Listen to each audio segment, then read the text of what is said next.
Hello बच्चों, चलिए आ गया एग्जाम का समय और कुछ ही घंटे दूर हैं आप एग्जाम से। और मैं उम्मीद करता हूं आपको इस समय डर लग रहा होगा, लेकिन उस डर से डरने की जरूरत नहीं है, क्योंकि वो डर जब तक का होता है जब तक आपके हाथ में एग्जाम पेपर नहीं आ जाता। एक बार आपके हाथ में एग्जाम पेपर आ गया, आपको डर नहीं लगेगा। इससे क्या समझ में आया? इससे ये समझ में आया कि डर अगर अभी लग भी रहा है तो वो कोई नुकसान नहीं करेगा, वो तो एक एग्ज़ाम का सिम्टम है। भाई जैसे एग्ज़ाम आता है या कोई बीमार होता है, बीमारी के भी सिम्टम्स होते हैं ना, जैसे वैसे एग्ज़ाम का ये सिम्टम है कि यार डर नहीं अगर लगेगा तो यार पता कैसे चलेगा कि यार एग्ज़ाम बड़ा है। तो जब भी कोई आप बड़ा एग्ज़ाम देने जाते हैं डर लगता ही है, चाहे तुम क्या मैं भी दे दूं अगर तो भी डर लगेगा। तो हमेशा ये डर एक ऐसी चीज़ है जो ऊपर वाले की तरफ से हम सबको एक गिफ्ट मिला है, ठीक है। तो ये सबके अंदर रहता है। आप परेशान कब होते हो मालूम? जब आपको ऐसा लगता है कि आपको ही डर लग रहा है, वहां पे आप जाके परेशान होते हो, जबकि ऐसा नहीं है। ये डर सबको लगता है, इसीलिए घबराने की कोई बात नहीं है। आपको अगर डर लग भी रहा है तो वो पेपर आने से पहले वो खत्म हो जाएगा। जैसे ही पेपर आपके हाथ में आएगा आप रेस में लग जाएंगे और उस समय आपको कुछ भी ये डर वर कुछ भी दिमाग में नहीं आता है। ये मेरा सालों का एक्सपीरियंस है, बच्चे भी बताते हैं, वही मैं आपसे शेयर कर रहा हूँ। तो इसीलिए कोई घबराने की ज़रूरत नहीं है। डर लग रहा है, नो प्रॉब्लम, ठीक है। आपका कंसर्न क्या होता है कि भैया एग्जाम पेपर आएगा कहीं उसमें ना हो कोई नुकसान। कोई नुकसान नहीं होगा, क्योंकि उस समय डर वर सब खत्म हो जाता है। क्योंकि डर तब तक रहता है जब तक सस्पेंस रहता है। जैसे ही पेपर हाथ में आया सस्पेंस खत्म, और सस्पेंस खत्म तो आप अपना शुरू हो जाते रहे इसमें। इसलिए कोई ऐसा घबराने की बात नहीं है, डर आपको मरवाएगा नहीं कभी भी। आई बात समझ में? कभी वो आपका काम खराब नहीं करवाएगा। दूसरी अहम बात जो इस समय बहुत इंपॉर्टेंट है, मैं हर साल एग्ज़ाम सेंटर्स में जाता हूँ और मैं देखता हूँ कुछ बच्चे वहाँ पे लेट हो जाते हैं और फिर उसके बाद रोते हैं वही एग्ज़ाम सेंटर के बाहर खड़े होके। कोई नहीं सुनता, क्योंकि भाई आपको जो समय दिया गया है कि 1:30 बजे आखिरी समय है, तो आपको उससे पहले ही पहुंचना है। ये गलती कब होती है? जब आपको ऐसा लगता है आप नॉर्मल तरीके से थोड़ा सा बोलते हैं ना, अपनी गणित लगाते हो कि यार मैं इतनी देर में पहुंच जाऊंगा, जबकि आप जो है वो हाइपोथेटिकली सोचते हो कि मैं इतनी देर में तब पहुंच जाऊंगा जब रोड खाली होगी। आप उस हिसाब से लगाते हो गणित, जबकि ये गणित गलत है। आपको ये ध्यान रखना पड़ेगा कि कल के दिन रोड्स बहुत सारे रश, बहुत सारा ट्रैफिक होता है उन रोड्स पे। इसीलिए आप जो गणित लगा रहे हैं नॉर्मल वाली डेली के, जैसे आप मान लीजिए आज जाएंगे कभी सेंटर देखने या कल जाएंगे, ठीक है, मतलब सेंटर देखने जब भी, ये वीडियो में एग्ज़ाम से थोड़ा एक दिन पहले बना रहा हूँ, लेकिन हो सकता है आपके पास तक ये कुछ आवर्स पहले पहुँचे। एक जनरल बात बता रहा हूँ कि आप अगर गए होगे एक दिन पहले सेंटर देखने, ठीक है, या आपको पहले से ही पता होगा कि यार ये सेंटर तो मुझे पता है, इसलिए आप नहीं भी गए होगे देखने। बहुत सारे ऐसे ना, भाई पता है तो गए, नहीं गए देखने, और नहीं पता है तो चले गए देखने। तो जब आप देखने जाते हो तो आप ऐसा अनुमान लगाते हो कि यार मैं तो इतनी देर में पहुंच गया था, देखा उस दिन रोड खाली थी। लेकिन एग्ज़ाम वाले दिन रश होता है, इसलिए आप बिल्कुल भी रिस्क ना लें और बहुत पहले ही घर से निकल जाएं। मैं तो बोलता हूँ 10 बजे ही आप घर से निकल जाएं, ठीक है। अगर सेंटर आपका बहुत दूर है तो आप 10 बजे ही घर से निकल जाएं, इवन 9:30 बजे निकल जाए अगर बहुत दूर है सेंटर तो, ठीक है। लेकिन 10 बजे तक तो निकल ही जाएं, क्योंकि कल सड़कों पर होगा रश, ठीक है, या आज सड़कों पर होगा रश। जब भी आप मेरी ये वीडियो देख रहे आप समझ जाइए कि मैं एग्ज़ाम वाले दिन की बात कर रहा हूँ, ठीक है। एग्ज़ाम वाले डे है ना, 5 में सुबह की बातें कर रहा हूँ मैं, ठीक है। उस समय आपको बड़ा मतलब बोलते हैं ना, ये सब बातें यूँ तो सुनने में बड़ी नॉर्मल लग रही होगी, लेकिन ये सब गलतियाँ करते हैं बच्चे, इसलिए आप लोग ये गलती ना करें। मैं जितना आपको अपना एक्सपीरियंस शेयर कर सकता हूँ मैं वो कर दूंगा, जिससे आपके करियर में कोई ऐसी रुकावट ना आए। नहीं तो हम इतना पढ़ते हैं और ये छोटी मोटी गलती कर जाएं, ये कितनी बुरी बात है। इसीलिए ज़रा आप इन सब बातों को ध्यान से सुनना और इम्प्लीमेंट करना, ठीक है। इनको ऐसे नॉर्मल उसमें मजाक में मत उड़ा देना या नॉर्मल लीनियंट मत ले लेना, ठीक है। ये बड़े अहम पॉइंट्स है लास्ट टाइम के। और आप क्या करिए, तीसरा पॉइंट, आप जो है टू डू लिस्ट बनाइए। टू डू लिस्ट बना के आप देखिए कि यार ये ज़रूरत थी मुझे सामान की जो एग्ज़ाम हॉल में लगेगा, है ना, और ये क्या सारा हमने सब कुछ रख लिया है कि नहीं रखा है। इस समय की एक गलतियां मैं बताता हूं आपको, फिर से अपना एक एक्सपीरियंस शेयर करता हूं। नॉर्मली क्या होता है, पेरेंट्स को लगता है कि बच्चे ने रख लिया होगा ये सामान, बच्चे को लगता है पेरेंट्स ने रख लिया होगा ये सामान, देखा बाद में जाके एग्जाम सेंटर पे एक दूसरे से बहस हो गई, अरे तुमने नहीं रखा, तुमने, ये ज़रा इसको अवॉइड करना है ना, क्योंकि ये एक बहुत बड़ी मिस्टेक है। हमें ऐसा लगता है उन्होंने रख लिया, उन्हें ऐसा लगता है हमने रख लिया। अभी पेपर हमारा है, इसलिए जिम्मेदारी हमारी है, पेरेंट्स की नहीं है ये जिम्मेदारी। इसलिए अगर पेरेंट ने रख भी लिया है तो आप एक बार चेक करेंगे। इसीलिए आप ये वाली गलती ना करें और टू डू लिस्ट बनाएं कि ये सब चीज़ रख ली। घर से निकलने से पहले कोई भी इस भरोसे पे ना निकले कि नहीं यार उन्होंने रख दिया होगा। आपको देखा हुआ होना चाहिए वो पूरा आपका सामान की जो आपको ज़रूरत है वो सब रखा है कि नहीं रखा है, ठीक है। तो ये आपकी जिम्मेदारी है, इसलिए ये वाली गलती नहीं होनी चाहिए। करेक्ट है। चलिए नेक्स्ट पॉइंट, 4 पॉइंट नंबर 4 ये है बच्चों कि आप जो है कई बार सेम नाम के 2 सेंटर्स 3 सेंटर्स होते हैं और आपने जो देखा होता है, जैसे हाँ मुझे तो पता है यार, वो मान लो फॉर एग्जांपल डीपीएस है, अरे यार मुझे तो पता हाँ डीपीएस नीलबढ़ में है। अब किसी को ये नहीं मालूम कोलार में है, और किसी को पता है यार उधर है, कोलार वाला देखा है, डीपीएस नहीं देखा, नीलबढ़ वाला। तो होता क्या है, ये एक बहुत बेकार चीज़ है। आप सिर्फ स्कूल का नाम पढ़ते हैं, आपको स्कूल के नाम के साथ साथ आपको एड्रेस भी पढ़ना है। सबसे अहम बात बता रहा हूँ, बिना एड्रेस पढ़े बिल्कुल अपना ज्ञान ना लगाएं ऐसा, अरे मुझे तो पता है ये किधर है। ये बिल्कुल हरकत ना, ओवर कॉन्फिडेंस वाली एक भी हरकत इस समय आपको पड़ जाएगी भारी। इसीलिए बच्चों मेरी बात ध्यान से सुनना, ठीक है। इससे अगर मैं बोलता हूँ चलो और माना 99% लोगों से ये गलती नहीं होती, 1% से ये गलती होती है अगर, तो वो 1% को भी तो बचाना है ना। ये थोड़ी सोच सकते हैं कि यार ये तो ठीक है 1% लोग ये ठीक है, ऐसे नहीं होता है ना। तो उस 1% को भी बचाना है अपन को, और बस इसीलिए ये सारी चीज़ें मैं आपके सामने डिस्कस कर रहा हूँ, ठीक है ना। तो इसीलिए कई बार एग्जाम सेंटर एक ही नाम के एक से ज़्यादा होते हैं, और इसीलिए आप एड्रेस ज़रूर देखें कि वो एड्रेस कौन सा है, ठीक है। जैसे मैंने एक एग्जांपल दिया डीपीएस। अब डीपीएस जगह कोई नीलबढ़ में खड़ा होकर जाके देखा, उसका तो कोलार था, क्योंकि उसने एड्रेस ही नहीं चेक किया, वहाँ जाके पता चल रहा है। और ट्रैफिक कितना होता है, आप एक सेंटर से दूसरे सेंटर मूव नहीं कर पाएंगे, मैं आपको बता रहा हूँ। इसलिए गलती की कोई गुंजाइश नहीं होनी चाहिए इस वक्त। आ रही है मेरी बात समझ में आप सभी को। इसीलिए सेंटर जो है ना, एक ही नाम के कई सारे हो सकते हैं, 2 3 4 जितने भी। तो इसीलिए आप लोग एड्रेस ज़रूर पढ़ेंगे, ठीक है। एसपीएस को ही देख लो, बहुत सारे हैं। तो इसीलिए आप ध्यान से एड्रेस ज़रूर पढ़ेंगे। क्या समझे, एड्रेस ज़रूर पढ़ेंगे, ठीक है। वो एड्रेस ही है जो आपसे गलती नहीं करवाएगा। आ रही है मेरी बात समझ में। चलिए, तो ये एक और गलती अपन ख़त्म करते हैं, ठीक है। उसके बाद जो मैं कहना चाह रहा हूँ वो ये है बच्चों कि यार इस समय थोड़ा सा जो एक, अब थोड़ा एग्ज़ाम सेंटर के अंदर की बात बता दूँ। कई बार ऐसा होता है इन्विजिलेटर्स जो होते हैं वो थोड़ा सा डांट भी देते हैं। आपको ऐसा लग रहा होगा मेरी कोई गलती नहीं थी, फिर भी इन्होंने बोल दिया, कोई बात नहीं। आप अपना ईगो बिल्कुल भी हाई रख के नहीं जाएंगे, आप अपना ईगो बिल्कुल भी हाई रख के नहीं जाएंगे, ठीक है। आपसे अगर किसी ने वहाँ कुछ बोल दिया, आप कल के दिन, मतलब आज के दिन, जब भी आप मेरी ये वीडियो देख रहे हैं 5 तारीख वाले दिन, आप अपने दिमाग में, दिल में बिठा लो कि मुझे उस दिन सबको माफ़ करते हुए ही चलना है। किसी से लड़ाई नहीं करनी है, ना किसी से बहसबाजी करनी है उस दिन, क्योंकि आपका दिमाग जो है वो ज़रा सी बहसबाजी में अपसेट हो जाएगा, ज़रा सी बहस में अपसेट हो जाएगा। आई बात समझ में, ज़रा सी लड़ाई में अपसेट हो जाएगा। ये नहीं करना है अपन को। आई बात समझ में। आपको चुपचाप अगर किसी ने कुछ बोल भी दिया है, सुन लो, बोलना उस दिन हमें सबको माफ़ करते हुए चलना, ठीक है। कोई बहस नहीं, बिल्कुल कूल माइंड से चलो। किसी ने कुछ बोल दिया है, ईगो पे मत लो, ठीक है ना।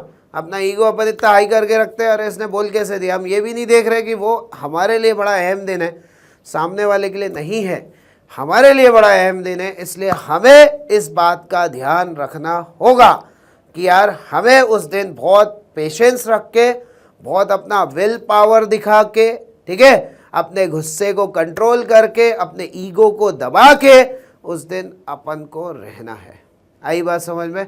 तब जाकर ये एग्ज़ाम होता है सक्सेसफुल। आपको क्या लगता है एग्ज़ाम सिर्फ ये पेपर लिखने वाला होता है? ऐसा नहीं है।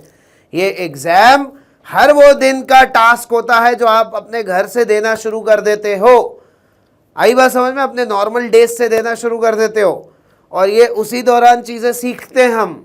लेकिन अगर अभी भी किसी के दिमाग में ये सब पॉइंट लैगिंग है तो भैया इसको सही कर ले, ठीक है? क्योंकि वो अहम दिन है हमारे लिए और हमारा एग्ज़ाम यही होता है कि हम ये सब पॉइंट्स को फॉलो करें जो मैं आपको बता रहा हूँ। और आप देखिए इंशाल्लाह आपका एग्ज़ाम बहुत ही अच्छा जाने वाला है, ठीक है? एग्ज़ाम सिर्फ लिखने वाला नहीं होता है। अपने आप को पेशेंस में रखना, अपना टेम्परामेंट अच्छा रखना, अपनी बॉडी लैंग्वेज अच्छा रखना, ये सब है हमारा एग्ज़ाम। लड़ाई झगड़ा नहीं करना, ईगो को हाई रख के किसी से बहस नहीं करना, ये होता है एग्ज़ाम।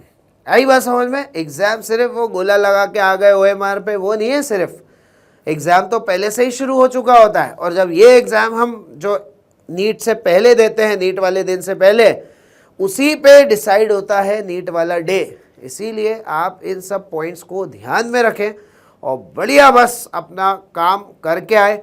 इस समय बहुत सारे बच्चे बहुत सारे रिज़ल्ट्स के बारे में सोचने लगते हैं। सबसे ख़राब बात है इस समय रिज़ल्ट के बारे में सोच के क्या मिलेगा ये बताइए? आप अपने आप को सिर्फ परेशान करेंगे। और रिज़ल्ट के बारे में सोचने का मतलब ये है कि आप चाहते हैं कि मैं रेस से बाहर हो जाऊँ। क्यों? क्योंकि आप अपने आप को परेशान करना चाहते हैं। ऐसा मत करिए। रिज़ल्ट का अभी सोच के कुछ नहीं मिलेगा। अगर आप इन बातों पे जो मैं आपसे कह रहा हूँ इन पे एफर्ट्स लगाएं कि नहीं यार मेरे को रिज़ल्ट से कोई लेना देना नहीं, मैं बस अपना काम करके आऊँगा, बस इस बात को ध्यान रखो। इस बात को यहाँ चिपका लो, अच्छे से हाईलाइट करा लो यहाँ पर कि भैया मुझे सिर्फ और सिर्फ एफर्ट्स लगाना है, कुछ नहीं सोचना उसके अलावा, सिर्फ और सिर्फ एफर्ट्स लगाना है।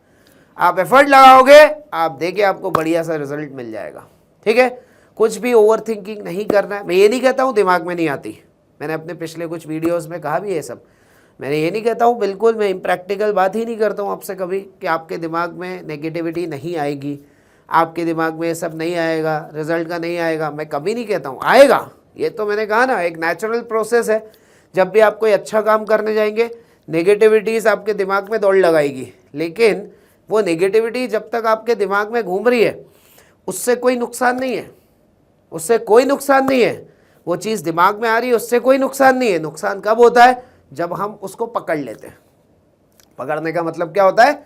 जब हम उसे सोचने लगते हैं, आप उस सोच में डूब जाते हो, ओ यार ये बात तो सही है, रिजल्ट वाली बात आई, हाँ ये इसका मतलब आपने उसको फेवर कर दिया। मैंने आपको एग्जाम्पल भी बोला था, जैसे आपने देखा होगा एक तार में से करंट दौड़ता है, तो कई तार ऐसे हैं जो हमारे घरों के सामने से जाते हैं, तो यार हमें कोई नुकसान थोड़ी उन तारों से यार, और उल्टा उन बिजली से चमक मिल रही है। लेकिन अगर वो तार आप पकड़ ले जाकर तो लगेगा आपको झटका। ऐसे ही नेगेटिविटी भी होती है, घूमती रहेगी, कोई प्रॉब्लम नहीं है, लेकिन अगर आप उसको पकड़ लेंगे तो लगेगा झटका। इसलिए आप उसको घूमने दीजिए, वो तो एक नेचुरल प्रोसेस है। आपको कई चीज़ों में ऐसा लगता है, या मैं बोलूँ सभी चीज़ों में ऐसा लगता है, जितनी भी नेगेटिव चीज़ होती है कि आपके साथ ही हो रही है, ऐसा नहीं है। ये एक गॉड गिफ्टेड चीज़ है, ये एक नेचुरल प्रोसेस है, ये सबके साथ होता है।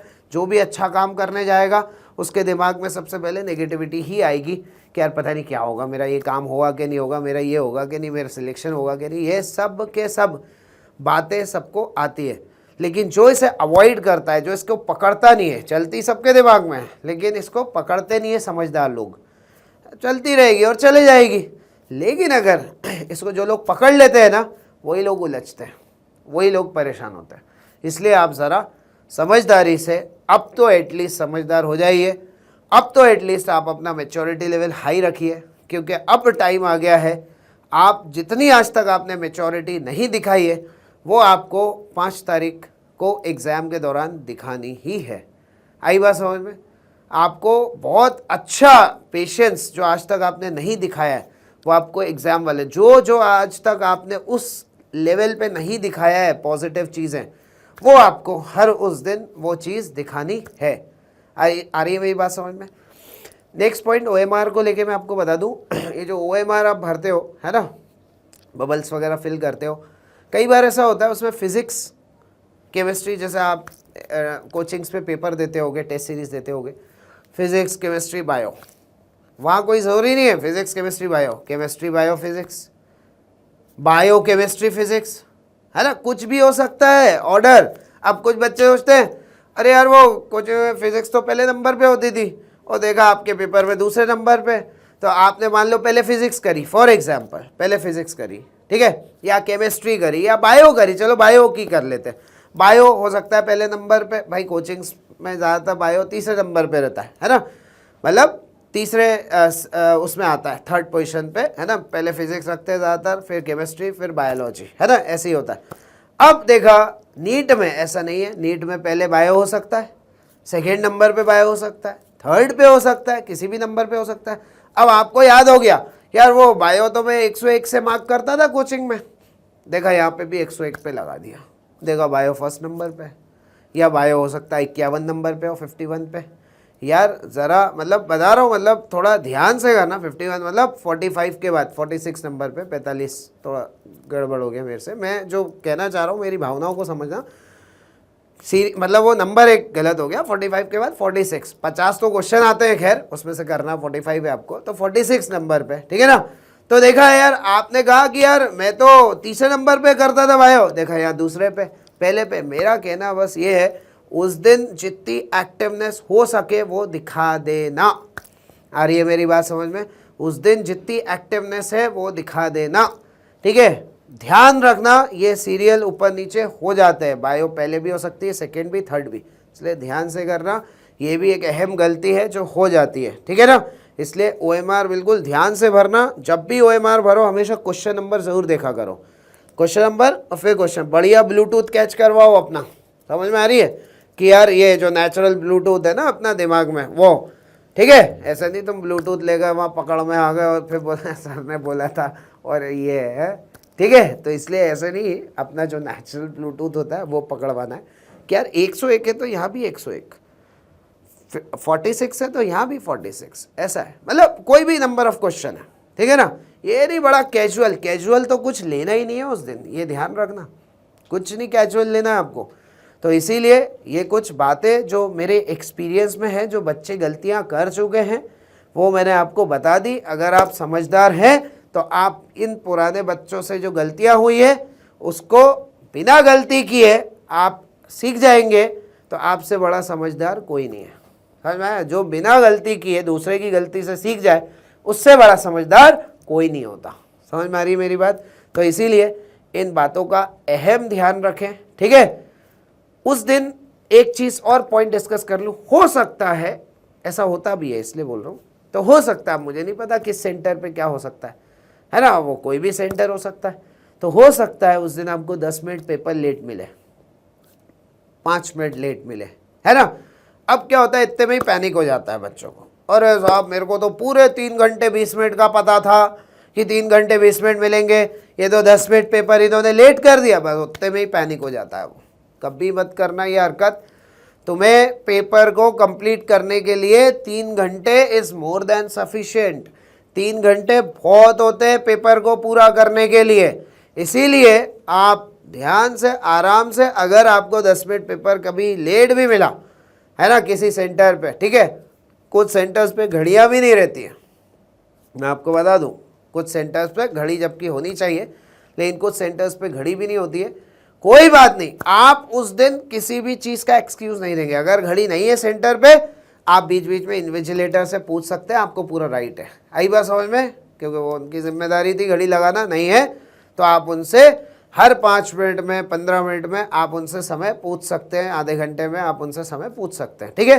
वैसे इसके बहुत रेयर चांसेस है, लेकिन जब हम दिमाग में प्रिपेयर करके जाते हैं ना तो आप पैनिक कभी नहीं करेंगे। नहीं तो एक घड़ी नहीं लगने से पैनिक हो जाता है, और अरे सर घड़ी नहीं लगी थी, बस इतने में ही पैनिक हो गया, अरे सर वहाँ पे जो है 10 minute paper 5 minute paper late मिला हमें, इतने में ही पैनिक हो गए। यार पैनिक किसी भी हाल में नहीं करना है, क्योंकि ऐसी कोई भी मोमेंट या ऐसा कोई भी है ना वहाँ पे चीज़ आपका पेपर बिगड़वा नहीं सकती, ठीक है। 1-2 क्वेश्चन ऊपर नीचे हो जाएगा, लेकिन आपका सिलेक्शन, आपकी कोई रैंक ऐसी में खास अंतर पैदा नहीं करेगी 5 मिनट 10 मिनट लेट मिलने से पेपर।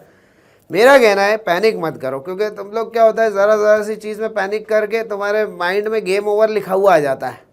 5 मिनट पेपर लेट मिला, गेम ओवर, अब मेरा काम खराब ही होगा, ऐसा आ जाता है दिमाग में।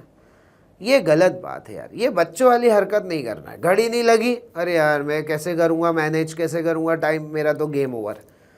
ये नहीं करना है गड़बड़। आ रही है मेरी बात समझ में यार? मालूम इन सब से कोई फ़र्क नहीं पड़ेगा। माइंड सेट बहुत बड़ी चीज़ होती है, माइंड सेट करके जाओ। 3 घंटे में हमें पेपर करना होता है और वो 3 घंटे आपको मिल जाएंगे, सिंपल। भले ही वो सामने 15 मिनट आपके वेस्ट हो जाए, 10 मिनट वेस्ट हो जाए, 5 मिनट वेस्ट हो जाए, 20 मिनट वेस्ट, कोई फ़र्क नहीं पड़ता। मैं बता रहा हूँ, कोई घबराने की ज़रूरत नहीं है। और कुछ बच्चे क्या करते हैं, कई बार थोड़ा कंसंट्रेशन लैग होता है तो देखा गोला गलत लगा दिया। जैसे कि मैंने पहले भी बोला था यार, बिल्कुल ब्लूटूथ सही कैच करवाओ। तो गोला अगर गलत लगा दिया, मान लेते हैं एक आध हो गई गलती, एकदम इतना सही से चलने के बावजूद भी ध्यान एकदम भटक जाता कई बार।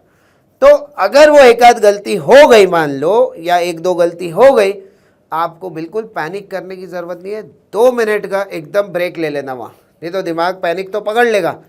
जैसे ही 2 मिनट का ब्रेक लेंगे वो पैनिक छोड़ देगा और आप नए सिरे से काम करना शुरू करेंगे। उस दिन अपने दिल दिमाग को बहुत बोलते हैं ना, ऐसा रखना, जिगरा जिसे बोलते हैं ना, जिगरा, अपना जिगरा इतना मजबूत रखना कि अगर कभी गलती से 1-2 ऐसा है कि यार अरे यार ये तो मेरा सही था लेकिन ये गोला गलत लग गया, वहाँ भयानक उसमें पैनिक पकड़ लेता है। 2 मिनट का ब्रेक ले लेना, पैनिक छूट जाएगा। और अपने आप को कूल करना, उल्टी गिनती शुरू करना, 10 9 ऐसे करके कूल, ठीक है। तो इसीलिए ज़रा ध्यान से, ठीक है। ये सब से कोई फ़र्क, ये सब पुराने बच्चे सब जो गलतियां कर चुके हैं वो मैं आपको बता रहा हूँ। आप समझदार हैं तो आप इन बातों को समझिए, माइंड मेकअप करके जाइए। सब मैं क्यों बता रहा हूँ कि पहले से ही आप माइंड मेकअप करके जाएंगे, आपको कोई तकलीफ़ नहीं होगी, ये मेरी गारंटी है। माइंड मेकअप इतनी बड़ी चीज़ होती है कि अगर आप तैयार हैं, जैसे एक बम है, एक बम फूट रहा है मेरे सामने, ठीक है, और एक बम ऐसा है जो मेरे को बिना बताए किसी ने मेरे पीछे रख दिया। अब अगर किसी ने पीछे रख दिया बम और वो फूटेगा तो मैं उचक जाऊंगा, अरे यार, क्योंकि मुझे नहीं पता था। लेकिन उससे भी बड़ा बम किसी ने मुझे सामने दिखा के फोड़ा है, मैं तालियां बजाऊंगा, वाह वाह वाह वाह वाह। क्यों? मज़ा आया। क्यों? क्योंकि मुझे पता था वो फूटेगा। जबकि वो छोटा बम जिसका मुझे नहीं पता था, वो छोटा बम ही था, फिर भी देखो फूटा तो मैं उचक गया ना, अरे यार, रिफ्लेक्स कैसे आते हैं। लेकिन उससे ही बड़ा बम दिखा के किसी ने फोड़ा, मुझे कोई फ़र्क नहीं पड़ा। यही जो बम है, मैं चाहता हूँ बिना दिखे आपको ना फूटे, मैं आपको ये दिखा रहा हूँ कि ऐसा ऐसा होता है, जिससे आपको लगेगा नहीं यार मैं तो माइंड मेकअप करके आया हूँ, मेरे को कोई ऐसी तकलीफ़ नहीं आएगी। समझ में आ रही मेरी बात?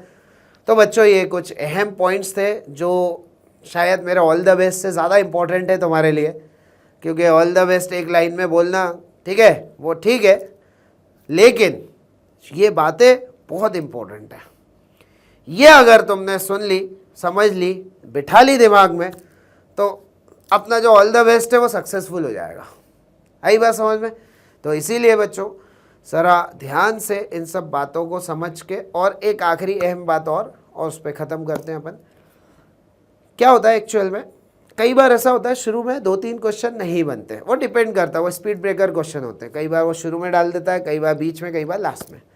लास्ट में डाला तो कोई प्रॉब्लम नहीं, लेकिन शुरू और बीच में आता है ना, बच्चे पैनिक कर जाते हैं। और यार एक पहला ही क्वेश्चन नहीं बना, अरे दूसरा ही नहीं बना, तीसरा ही नहीं बना, गेम ओवर। भाई इतना ही पेशेंस, इतना ही था आपका, लिखा हुआ आ गया गेम ओवर, भैया तू गया, तेरे से शुरू के 3 ही नहीं बने, अभी क्या उखाड़ लेगा। जबकि कितनी गलत सोचती, इसका मतलब आप बिल्कुल भी माइंड प्रिपेयर करके नहीं आए हैं, बिल्कुल भी साइकोलॉजिकली आप प्रिपेयर होके नहीं आए हैं। जबकि था क्या होता है, कुछ सवाल ऐसे होते हैं जिनके लिए ब्रेन का वार्म अप होना ज़रूरी है। मेरी बात समझ रहे हो? ब्रेन का वार्म अप होना ज़रूरी है, तभी वो क्वेश्चन बनते हैं। अब भाई हुआ क्या, आपके सामने वो क्वेश्चन आ गए जो ब्रेन के वार्म अपिंग के बाद बनते हैं। अब शुरू से थोड़ी ना ब्रेन वार्म अप होता है, कुछ सवाल कर करके होता है। तो अब क्या होता, समझदार जो व्यक्ति है, समझदार जो बच्चा है, वो क्या करेगा, चलो एक, क्योंकि माइंड मेकअप कर गया है, अरे यार वो हमें बताया था, वो तो शुरू के 2-3 क्वेश्चन ना बने, पैनिक नहीं करना, उसके आगे से जो बन रहा है बनाते आना। जब आप वार्म अप मोड में आ जाओगे वो सब बनाते बनाते, तो वापस उन 3 क्वेश्चन पे जब आप आओगे तो आपसे वो 3 सवाल बन जाएंगे। वापस से जब आप उन सवालों पे आओगे 3 पे, वो बन गए। देखो कितनी अजीब सी कहानी थी, शुरू में नहीं बने, बाद में बन गए। लेकिन जो बच्चा जिसका पेशेंस लेवल बहुत डाउन है, जो कुछ भी साइकोलॉजिकली प्रिपेयर करके नहीं आया अपना ब्रेन, वो तो सीधे बोलेगा गेम ओवर, पहला नहीं बना, दूसरा नहीं बना, तीसरा नहीं बना, पैनिक पकड़ लेगा, खत्म कहानी। जबकि हो क्या रहा है, वो क्वेश्चन जो है वो कहानी ऐसी थी जिसमें कि आपका ब्रेन वार्म अप मोड में नहीं था। आ रही है बात समझ में? ऐसा है। ठीक है बच्चों, इस बात का ध्यान रखना, ये बहुत अहम पॉइंट्स थे। ठीक है बच्चों, चलिए wish you all the best. मैं उम्मीद करता हूं आप ये सब अच्छे से सुनेंगे, समझेंगे और इम्प्लीमेंट करेंगे। चलिए, थैंक यू सो मच बच्चों, आपने मुझे इतना सुना, थैंक यू सो मच।